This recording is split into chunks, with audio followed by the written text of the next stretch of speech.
Well, yeah, as the theme's time, and I'm basically going to talk about sustainability within the entertainment industry. And it's patently obvious that time has run out. We have done a huge amount of damage, and that's irreversible. But that doesn't mean that it's all finished, and that we should give up. So there's still time. So that is the entire tenuous link with the concept of time. And then, even though I was introduced, I thought I'd introduce myself. I head of production at National Theatre Wales, and these are some of the productions that we've done. Some of you may have seen them, or may not. Certainly some of you have worked on them in this room. So just thought I'd mention that. But on the subject of sustainability, which I'll go into and kind of break it down a bit more. I'm sure you're aware that the Paris 2015 conference has just finished, and that an agreement was come to eventually, after much rowing about one word, where they agreed to limit climate change to 2 degrees since the start of industrialisation. This is hailed by many as a fantastic thing. Of course, it clearly isn't, because to have damaged the environment that much is shocking. But the idea is that at least we're beginning to acknowledge that we should do something about it. The problem is that it requires the ratification of all the states, the 190 or 96, I think, is states who are involved in it. And one of those is America, who refused to ratify Kyoto in '97. And the chances are, because while Obama's rather fabulous, of course, the rest of the state is run by the right wing. They're unlikely to ratify it, which means that they're very unlikely to adhere to the agreement, which is a bit more depressing. But that doesn't mean that we shouldn't do something about it ourselves. I mean, all you can do is deal with your own doorstep. And as a theatre industry, entertainment industry, we're very much in the public eye. So, and also there's a tendency to read The Guardian and be a bit left-wing, so this appeals to us. While the states are doing something about it, and that's very pleasing, we just need to look at ourselves and look at what we can do ourselves. And also, we have in the end already achieved a 1% increase, a 1 degree increase. This is from the Met Office, and it appears, everything is stated, it seems to be measured from 1880 or 1850. But from about 1925, it's clear that we've already increased the average temperature by 1 degree. So we're half a degree away from significant damage already. So the 2 degree thing is really necessary. Sorry. No, ignore me. As the people of Kiribati, are you aware of Kiribati? Mr. Tong, who's the president of Kiribati, who has been attending these annual conferences, is now suddenly they all love him because he runs Kiribati, which is an island that's very likely to disappear, or it's a group of islands in fact. Their average height above sea level is 2 meters. If you have one inundation, that ruins all the fresh water, and then the place becomes uninhabitable. And they've already bought land in Fiji for the entire population to go to. And so he's been attending these things since 2004, where he has effectively been ignored because they've ignored the concept of climate change, or global warming, climate change. And suddenly this year, Obama and everybody else is having meetings with him. And he says rather interesting quotes. One thing is he said it's funny that climate change is now, after all these years, suddenly appears sexy. But one of his great statements was, he was very clear, he no longer wanted funding to provide more consultants to come to Kiribati to tell them what to do. They want people who will do hard work on the ground that will protect the shoreline. And this is kind of a really good sort of metaphor for how the environment and sustainability has been dealt with within the entertainment industry. Lots of people have chatted, kind of like this, talked about what they're going to do or what would be a good idea, and very few people have done very much. And the time we've had lots of meetings, I've been in lots of conferences, and people who speak, a lovely one, there's a company who recycles, without being too specific, they do a lot of recycling, and they do some very good business out of that. And he spoke very eloquently. And I met him outside, and he drove away in his Range Rover Sport. And I just thought the things should be connected. I drive a Volvo, which has done 200,000 miles, which according to some people is the most environmentally sound car you can buy. It's happenstance that I drive it, because in a car, most of the CO2 emissions are embedded in manufacture. So the longer you can keep the car going, the better it is. It's also much cheaper. Here he is. Well, there's the quote. I was quite pleased that I thought it looked rather nice. It's quite poignant, and it just kind of just makes you think a bit. And they're facing, while it's very hard to tell what environmental change is in certain parts, and certainly in the West. But their world is about to be destroyed by kind of profligate use of energy. So there's a clear moral imperative to do something. I was just talking earlier about the weather here. We did a show a couple of years ago in the castle in a tent, which is perhaps slightly optimistic. It did prove to be quite optimistic, because this time of year there were 40-mile-an-hour winds, rain was pelting down, and it was all quite grim. And yet this year, today's 13 degrees, tomorrow's predicted to be 14 degrees, and in recorded temperature records for Cardiff, 14 degrees is the hottest temperature it's ever been in Cardiff in December. Now, it might be apocryphal, it's just an indication that perhaps we have done some damage. I mean, people are wandering around outside in t-shirts in December. We're supposed to, in November, you're supposed to stand around in coats watching fireworks nights, and nobody's kind of, wearing a scarf makes you hot at the moment. But clearly something is abnormal. This is all stuff this is not unusual, and we're going to the kind of, what we're doing as an industry. But an awareness of the environment and its consequences, and the consequences of our actions must be part of our everyday thought process. It's the context in which we must now work. It must be part of the thought process. It is the new reality. This I've written down, as you can tell. It's a new reality, and that will become more and more important as restrictions and parameters are placed on us. And they are going to be placed on us because the government has signed up to this agreement, and they're suddenly going to start rushing around going, oh my God, we've just said we can reduce our emissions. How are we going to do that? So there's going to be some very unsubtle, very blanket requirements placed on us by government. The Arts Council in England is the first organisation, funding body in the world, to require environmental requirements for their funded bodies. And if it started in England, I have no doubt it will start in Wales soon. And I think that's a very good thing. We are answerable. I mean, this is state money. It's state money in England, state money in Wales, and we are answerable to the people who fund us and pay for the work we do. And part of that money, we shouldn't be spending that money in a profligate or irresponsible fashion.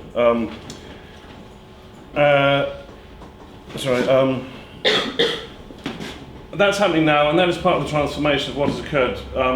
Up to 2008, the entertainment industry was very keen on wars, and following the financial crash, it completely stopped. And I'm very relieved to say, I think this is appropriate, but I think we need to talk amongst ourselves, because the creative industry is by definition creative, and we should use that creativity to see how we can get ahead of these people and avoid them telling us what to do. Here's just some of the conferences that were occurring earlier. Since 2010, the view of sustainability has changed. It's become much more collaborative. People are talking to each other rather than just kind of looking at their own building and how they can work themselves and then tell everybody how clever they are. Now they're working how they can set up groups. There's a kind of increased responsibility, but that extends further than just a sense of environmentalism. It's not just, recycling and changing your light bulbs and, reusing stuff. They're now looking at the industry as a much more holistic way, looking at the people involved in it. As the president of the Paris conference said, our collective efforts are worth more than the sum of our individual actions. And since 2010, various NGOs and not-for-profit groups have been set up and are working to help small organisations and large organisations kind of get their act together from an environmental perspective, but also from a staffing perspective, and also to help them view their activities in a different way. There's the Manchester Arts Sustainability Team, which is a very good model, and I'm hoping that we might be able to do something like that in Cardiff. That grew up from just a simple desire of various people to share their good practice within Manchester. The Manchester Festival is very involved in it, and there's a very big movement there, and they've done some extraordinary stuff, and they're saving. There is a financial imperative. In the first year, they saved £65,000 just in sharing knowledge about efficiencies. So there is a kind of a double bottom line. The Greener Festival, I'm sure many of you go to festivals. The festival movement is a leader in this. They've got all sorts of initiatives. Many festivals are off-grid. There are ticketing bonuses if you travel in different ways, and they share all this knowledge. There's lots of conferences. And Shambhala says, and I think this is inspired, and I'll find this very difficult. Consumption of meat is a significant cause of environmental damage, as well as land degradation, deforestation, and ocean pollution. The meat industry is responsible for more greenhouse emissions than the combined exhaust fumes from all global transportation. That's a ridiculous thing. And so they've made their festival meat and fish free. And that's a really simple thing that everybody can do, is just to reduce the amount of meat they eat. And that's beginning to be part of the conversation, but it's such a very simple thing. I mean, you look at just the land mass occupied by meat, and then the land mass that feeds that. It's insane, and the transfer of grain into meat protein is staggeringly inefficient. I mean, I eat a huge amount of meat. I don't need to deal with this. It's a damn good idea, and one we should really be facing. EcoStage is another group that's been set up by a designer called Tanya Beer, who's based in Australia. And it's about, from a designer's perspective, how to build an environmental view into your work, and other performance arts practitioners. Entertainment, I never know how to pronounce that really. They consult, they're based in London, but they work with Judy's Bicycle and various other groups, and they've been a significant advisor working with Theatres Trust on how to make buildings much more efficient in particular. Have you heard of Judy's Bicycle, anybody? The leaders in the field, they've been around for a long time. They came from the music industry. They were very instrumental in, a lot of CDs are now packed in cardboard, they come in cardboard, they did that. And then now they consult with the Arts Council, and all of these initiatives are backed by these people, very intelligent, very incisive. And they've got various tools, which are really simple tools, that you can use to identify what your carbon emissions are. Because only when you know what your carbon emissions are can you then start looking at how to change them. You need to measure against something. And they have a thing called the IG tool, which is now being taught at universities, so they're quite an impressive bunch. The Arcola Theatre, they're also tied up with Arcola Energy. They're doing a lot of work on hydrogen cells. They have a theatre that's packed full of environmental gizmos. And National Theatre Wales did a show there earlier this year. And it's not been done before, I don't think. We tracked our power consumption as the show progressed. So we've tracked the power consumption per lighting cube, per sound cube. And we're hoping, we're trying to work out a way of releasing this information and the technology involved in a way that can then be used by other venues and other theatre companies so that you can actually generally look at what you are consuming, what damage you're doing, and then that can inform the creative process. You can decide, a lighting designer can think more carefully about, if I do that, that will have this consequence. Should I think of it differently? Though to be fair, lighting designers, and many lighting designers are kind of leading people in sense of responsibility, partly because they get picked on. Everybody kind of goes, oh look, lights, that uses energy. In fact, in the West End, the main consumption of energy is the chillers. Because the theatres are all built, the Victorian theatre is beautifully designed to move air around, heat, etc., etc. Then suddenly we all want cold beer. And so then they chill that, and then you've got to get rid of the heat that's generated by the chillers, and that is the biggest cause. The lighting, it's only on for 2 hours. But everybody goes, oh, look, the lighting department, they're evil. Slightly unfair. SIPA. Now this is the group I wanted to talk about because I and National Theatre Wales are very involved in the setting up of this organisation, and this was launched in October. It's a group, the Igniting Sustainable Culture Change in the Light Production Industry. It's a community of industry allies that identifies work as measurable through, not from a standard just profit-based industry, but from a triple triple bottom line. He mumbled there, that was terrible, wasn't it? So rather than just kind of how much money is a company making, because it is a commercial industry and it's important to acknowledge that, but to look at other, it's not just about finance.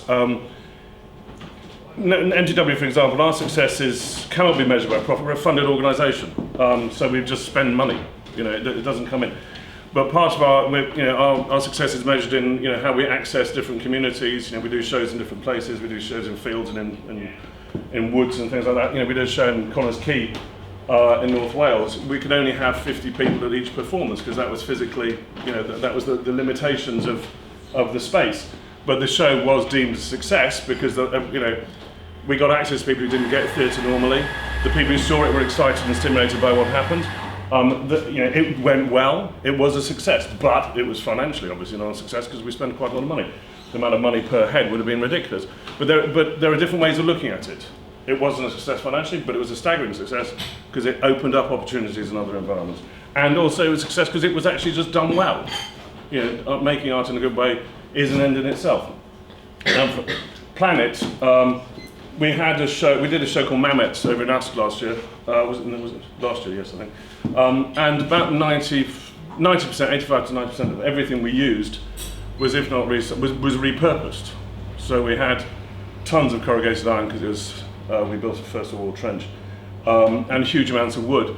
And all the corrugated iron was given away. Various people used it. Various local businesses used it. It's now a number of chicken sheds around Usk now have got our corrugated iron. But it was all reused. All the wood is now, there's a farm up in Carmarthen which has used almost all the wood, built many sheds up there. And we did a show on a mountain, Snowdon. And our rubbish from that was about 20 metres of a carpet. Every single other thing was reused and repurposed. And that does inform our buying process. We kind of, if we're going to buy this, what will happen to it afterwards? But then we also, and we're not looking at it so carefully, the carpet we used has gone on to other things, but we didn't really investigate how much the chain of supply, where did that carpet come from? And that's something we need to look at much more carefully. But CIPRA is made up of busy people who, who are giving their time for free. So they're trying to find practical and not grandstanding solutions.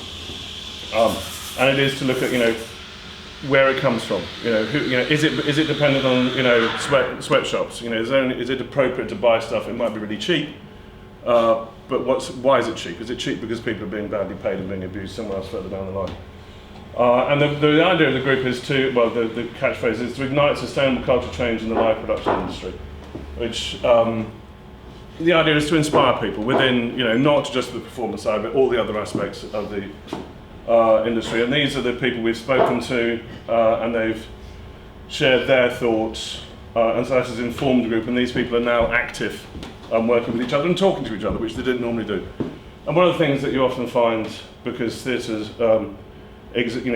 touring companies, for example, visit venues, you only ever kind of encounter the administration side of the company when you're dealing with the contracts.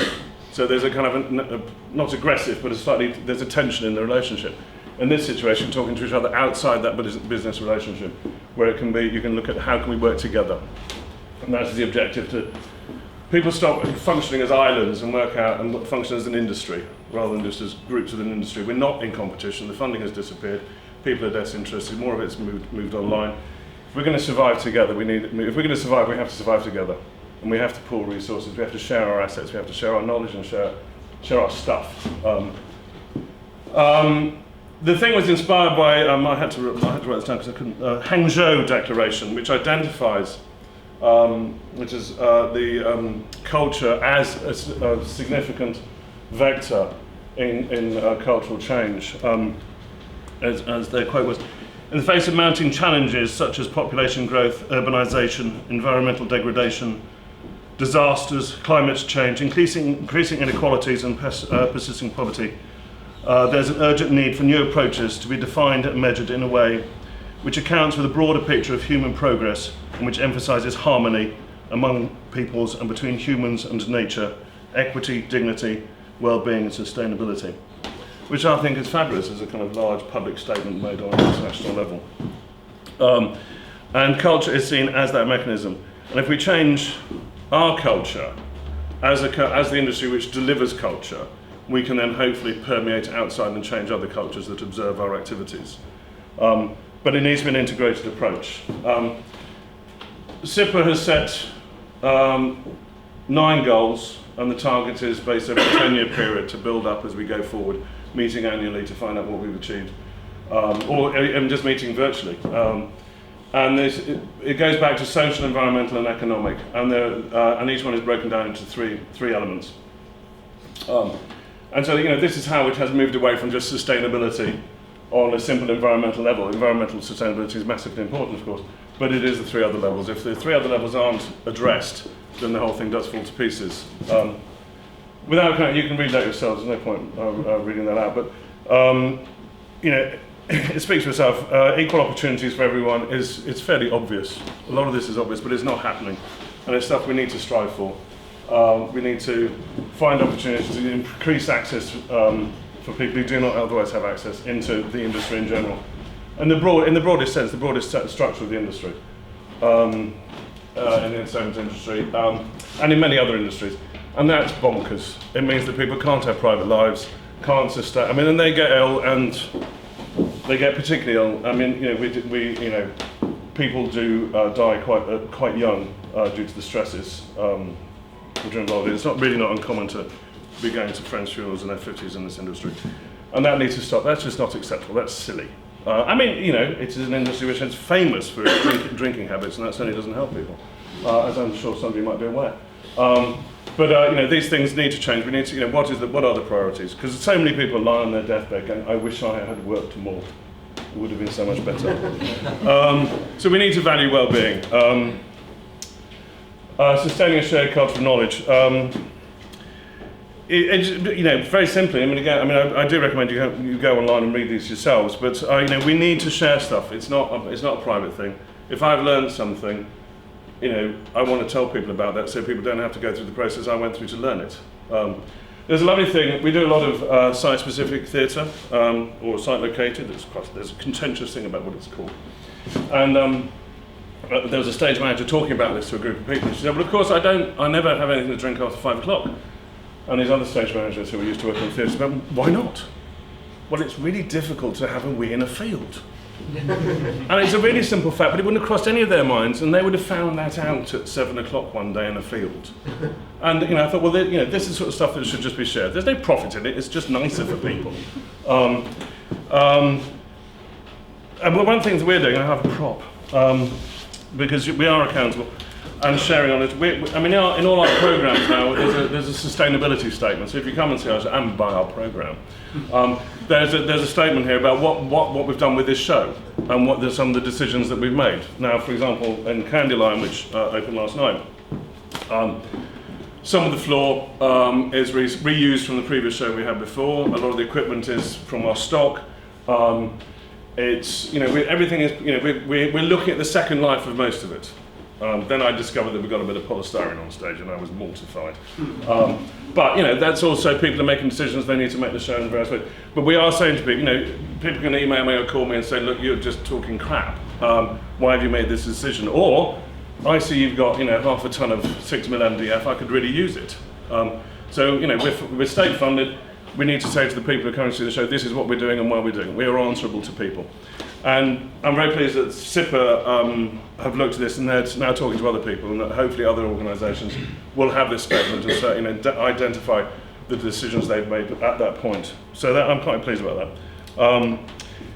Partly, one of the things in sustaining a shared culture of knowledge is that if you are seen to normal, if recycling, if looking after people, if having a break, if having a normal life is seen as normal, then when people don't do that, when people expect you to work through your breaks, expect you to buy the cheapest thing, which is from a sweatshop, then their behaviour starts to become abnormal.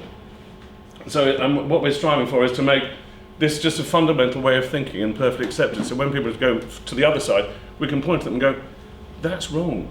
That is obviously wrong. We can all see it's wrong. And because we are in a position of influence, that is something that we can do and we can work towards, even though perhaps our footprint might not be that significant. Zero loss, this is obviously quite an ambition. But the idea is to, it's a 10-year program to look at ways of trying to achieve. Why can't we have zero loss? Yes, we've all got really good practical reasons, but in 5 years' time, we might be able to find a way of doing that, and it's something to strive for. And even if the materials get used 4 or 5 more times, that is stepping towards that. That is getting in the right direction. Because the point is just to keep trying and to keep making that effort. I've never used a clicker before. It's great, isn't it? Choosing for forever. There's one thing to recycle and reuse. Well, I've said almost all of this already. But again, it is that awareness. And I mean, for NTW, for example, we've been fighting to. We've had so many reasons not to write our environmental policies. They've been completed because we do things in so many different ways, and we've now realised that in fact we should just write it and evolve it. But what we're now asking is that all our suppliers will have an environmental policy, and we're saying, in 2 years' time we will need to have an environmental policy from them, and if they don't, then we will be unable to work with them in the future. And it's fairly easy at the moment. A lot of our wood suppliers, we are buying wood from sustainable environments. It's stamped. It's fairly obvious. There's a clear sort of the chain of supply for that wood is quite easy to identify. But other things are more difficult. But that is something that we're going to make as a requirement of our business relationship with various companies, and that hopefully will have an influence on them, and then they'll influence other people, and it will then be built in a perfect acceptable to having a policy. And yes, stuff might be more expensive. But there's a reason for it to be more expensive because people further down the line are being paid fairly rather than just being abused. Powering sustainability, we just need to look at festivals. Festivals are off-grid, some of them. That's an extraordinary achievement. Some have a zero carbon footprint. Why can't the rest of us do that? There are thousands of reasons why the rest of us can't do that, but there's also some very good reasons for us to try and do that and to strive for that. And the starting point, of course, is just to cut back your consumption. It's like the stuff we did with our cola. It's just to identify what you've consumed and see if there's other ways of consuming less. LED technology is fantastic, but there is an element whereby the process of making the LED lights may have some very, very detrimental effects on some of the stuff they use. None of the answers are easy. Sustaining transparency. One of the things NTW does is, and it's not unusual, and so many people do it, thank heavens, we pay the living wage as a minimum thing, whatever, that's just a starting point. And to just try, and we just need to be open and honest. We don't have particularly commercially sensitive activities, but to show people what we're doing and expect other people to show what they're doing, unless it is commercially sensitive, and we must respect that. Profit isn't a bad thing, but it's not like The Apprentice. Isn't that dreadful? The idea of, you're great because you've upsold something. Upselling something is just ripping someone off. And that has been put on the BBC, who we pay for, and demonstrated as a good way of behaving. I know we look at these, it's train wreck telly. But, Sir Alan is treated as this kind of, he's been made a lord, he's made all this and that. Upselling is ripping people off. It's not right. Which brings us on to fair rewards. We all know when something's fair. We know that if we're charging somebody too much, that's not appropriate. And fairness is not what the market will sustain. Partly you put something out there on a hot day, you can charge more because it's cold. That's not on. Just be fair. Respect people, treat them with a certain amount of honesty. And there can be a commercial world where one's honest. It doesn't have to be subterfuge. Sorry, the socialism's creeping out, I'm sorry. Old school socialist. I grew up under Thatcher, you see. Resilient industry. In the end, whatever is set up, whatever is invented or created must be resilient. It can't just be a flash in the pan. It's a good idea that one MD sets it up, and then the moment he leaves or she leaves, the next bunch got to go, all right, stuff that, we're not going to go for profit again. We need to reinvent the industry in such a way that it stands up for itself, and the new methodology is something that is appropriate. Thing we use, some of the older people might recognise that. We use a thing called the green prism, which is just a way to help us kind of think through things. First of all, is it a good idea? Pretty self-explanatory, but it's amazing how far down the road an idea can go before you suddenly go, actually, should we be doing that differently? What are the environmental consequences? It's pretty obvious. The question should be asked, but it's not always an easy answer. We need to develop a mindset. I'm reading again. We need to develop a mindset that asks these questions. A mindset that can be at least judge the rough scale of a consequence. Have any of you read How Bad Are Bananas? It's a rather fabulous book by Mike Berners-Lee, who I presume is the brother of the man who invented the internet. And for example, a banana can be, depending how you measure it, can be perceived to have an 80-gram CO2 price because of the travel and the start and the transport and everything else. And it's a really useful book. You just kind of breeze through looking at the consequence of various things to give you kind of just an idea, just a shape, a sort of a cloud of the consequence of a certain action, the consequence of using something. And when you have a kind of idea, then you can measure that against something else. And yes, it's crude, yes, it's very sort of, but a banana is probably worse than an apple because an apple probably comes from here. Oranges in Spain might be a really good idea until you find out that oranges are always put in lorries and transported to Poland to be polished and then brought back to Spain, which is just fantastically bonkers. But something like that book just gives you a sense, and that informs your decisions a bit more. Really interesting thing came out of that book. Travelling on a bus in a city can be more environmental, have less CO2 consequence than riding a bike if you eat bacon. Because I just love that. I just thought that was fabulous. And a real insight. Some of the most obvious things aren't always right. Back to my prism, what are the alternatives? They're not, you've chosen to do something, there might not be any alternatives, that's fine. But you need to ask the question. Look at cleaning products. Cleaning products, everybody, in here, it'll all be Ecova and everything else. But 10 years ago, it was Domestos, which I'm sure is a very good product. Domestos, all sorts of bleaches, they've all gone. So people have asked that question, and the cleaning industry has become fantastic. I remember, probably because I'm old again, streams and rivers were just full of foam when I was a kid. They were massively polluted all over the country, just everywhere. There was foam everywhere. You don't see it anymore.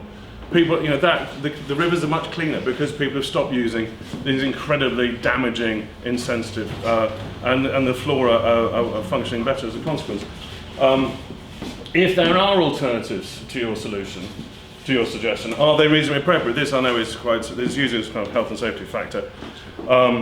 There's no point having an alternative to your decision if it's worse. For example, if you're going to replace the tabs in your theatre,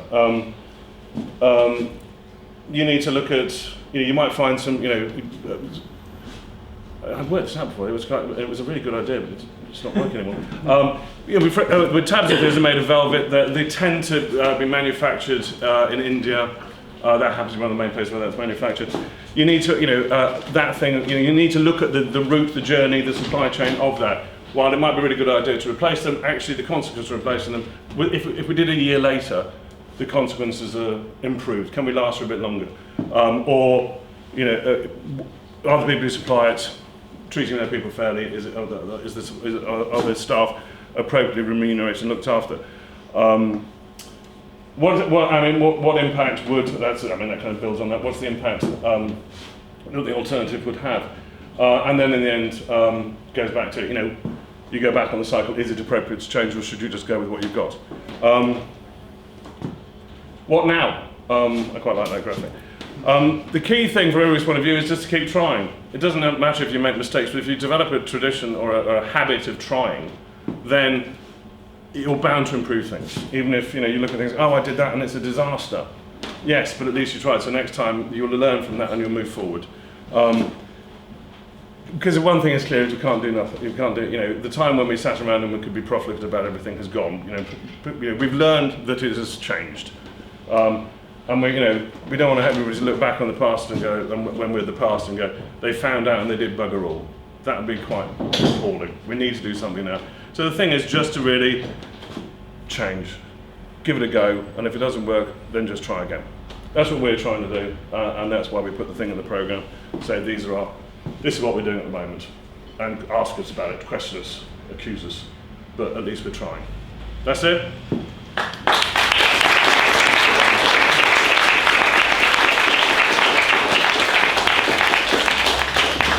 Has anyone got any questions at all? great talk. I think it's a brilliant subject that I suppose we can't be reminded of enough if we're ever going to make kind of behavioural changes, personal changes to have any sort of impact in the future. I was thinking about the repurposing that you guys do. It's good within your industry. It's just much more relevant because of all the sets that you're building, constructing, taking away. Yeah, we get the chance to start again every time. Do you have storage issues? Where do you put all this stuff? Yeah, no, significant storage issues. I mean, we do have a store down Dunmore's Road, and we're about to use the back of a trailer for a lot, all the floor that's going to come out of Candyline. Yeah. It is a problem, and then sometimes, and storage in a city is expensive. Yeah. But if you don't, we used to store outside the city, but that meant that we always had to get in a car or a van to go over there. So we've elected to work. But you need to be efficient. You need, some stuff you do need to get out of the place. I'm stuck at the moment. Anybody need a white plastic garden chair? I have 399 of them. See, I was thinking if there was some kind of swap shop or some website or something where you could put this stuff, where people could keep it and take it and temporarily have it, and you can borrow it back. Well, I mean, we think quite clearly that our store is kind of open in a way to this is paid for by through state funding. Yeah. People should have the right to use it. It's not ours per se. We kind of look after it for people, and so it's not what you somebody said it's not what you own, it's what you can share. So certainly and maybe we should just have a list on our website saying we have this stuff and you're welcome to use it. There was a website that was called Stage Bits, which actually closed down yesterday, which was international, and people would put their entire stock online, and that meant that people could borrow stuff internationally. And there was an Australian theatre company that were doing a show about something in southern North America, and they were about to make all these props, and then they suddenly discovered, of course, there was a theatre in southern North America which had all this stuff, and so they just phoned them up, and they were shipped over, and they shared. I was just thinking of the props for our next Christmas video, that's all. We got a great llama head. Yeah, brilliant. And a 7 dogs head, which you actually saw earlier. On that, I was reading about something I think it's happening, that they're doing just a general borrowing library. Oh, really? Instead of people just buying things and just using them once, or kitchen equipment you don't really use, they've set it up, but you can just, instead of borrowing books, you borrow items. I've always thought that should be done with garden equipment. Because how many of you own leaf blowers or hedge trimmers which you might use once a year? Why don't we have a box at the end of the road, and we can all use Google whatever it is, and just book it out. Haven't got to trust people like Neil to try to give them back, which I don't really. Never. It would ruin B&Q. Sell on eBay. But no, sharing, yes. Ask, obviously production manager, I assume. Obviously, it's the show. There's the show, and obviously in between then there's all the preparation, what have you. And I kind of assumed that would be a very, very busy role, and that your focus has to be at some point to get in the show. Like maybe sit around. But I was just wondering, from a personal level, what motivates? Because we all think about this stuff, I think, quite a lot, and talk about it, but generally sort of feel like we're too busy to do anything. What tipped you over to actually find space for it in your everyday life? Well, I just think you can't not. But it is so important that clearly we have destroyed, and we've done it innocently. It's not been but we have been profligate, and it's once you realise you're doing something wrong, I think you just have to stop and have to try and find ways of. And being busy isn't necessarily the answer. But what did you do before? Where there must have been, or have you always been? I've always been a bit of a hippie. Have you? I don't know. It's. Also, certainly I've worked in commercial theatre as well, but also in funded theatre. In funded theatre, I think it is massively important that you spend that money in a way that the people who've effectively given you the money are comfortable with. You can't just go because you're doing it in the name of other people. We all hate paying taxes, but if people are paying taxes and we're living off them, then you've got to spend that money in a way that is accountable. Do you get much pressure from people for that though? Or? No. No. But I think that's the point: is that we can make an influence. We know it's the right thing to do. And if we're seen to be doing the right thing, then other people go, actually, that's kind of normal. I'm not aberrant. And it's so much more than just the recycling. It is amazingly depressing when you put recycling boxes out and you put big signs above them saying paper, this, that, and the other. And then I mean, I spend myself and a number of my colleagues we spend a lot of our time just leaning into bins, taking that out of there and putting it in there, taking that out of there and putting it in there. Yeah, and it's pretty binary stuff. Do you find that a lot of your colleagues feel the same then? A number of my colleagues are very concerned. Others are, you know, are busy, you know, and they're focused on a number of things. And we don't always talk about it, but you know, some are more concerned about it than others. Yeah. You know, it is. I mean, certainly in production, for some reason, production we appear to be particularly concerned, but also we get the chance to start again. We always finish my show. In the details of everything, aren't they? People can kind of come in maybe and don't think about all that, where all the stuff comes from necessarily, and where and when and where it's going to go after and all that sort of stuff. You do. Yeah, I think that's true. I mean, you know, we have more of an awareness of the journey that something makes because we encounter lots of different things all the time. We need to find out where they come from, and we have a kind of much broader awareness, whereas other people are not. So, and their impact is much smaller. And you know, to be fair, almost all my colleagues ride and walk into work. I drive. Which is deeply bad. Not all the time, but there we go. Does anybody else have any questions, please? But if you do want to, if anybody's interested in setting up something similar to the Manchester thing, where there's an opportunity to share discovery, share knowledge, etc., you know, let's have a chat. That's, you know, I think, you know, the only way we're going to move forward is if we talk to each other, if it's of interest, and we're keen to support that. Lovely. Thanks so much. Thank you. Thank